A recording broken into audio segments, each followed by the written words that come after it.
কে খুলবে পদ্মা নাগেশ্বরীর ৭ নম্বর দরজা? পদ্মা নাগেশ্বরীর মন্দিরটি বহু বছর ধরে রহস্যতে ঘেরা। এই মন্দিরের গর্ভগৃহে মোট ৭টি দরজা রয়েছে, যার মধ্যে ৬টি দরজা খোলা হয়েছে।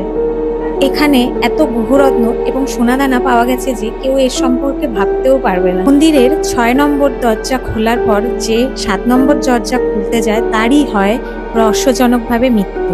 বলা হয় যে মন্দিরের ৭ নম্বর দরজাটি নাগপাশ মন্ত্র দ্বারা বন্ধ করা হয়েছিল। দরজার বাইরে দাঁড়িয়ে জানার জন্য যে দরজার ভেতরে কি আছে সেটি জানার জন্য দরজার বাইরে কান পাতলেই শোনা যায় জলের আওয়াজ এবং সাপের শব্দ। এই দরজার পেছনে কোনো দিব্য বস্তু নিশ্চয়ই আছে। বলা হয় এই ৭ নম্বর দরজাটি খুললে নাকি শ্রী বিষ্ণুর কাছে যাওয়ার রাস্তা পাওয়া যায়। এই বিষয়ে আপনার কি মতামত জানাতে কমেন্ট করতে কিন্তু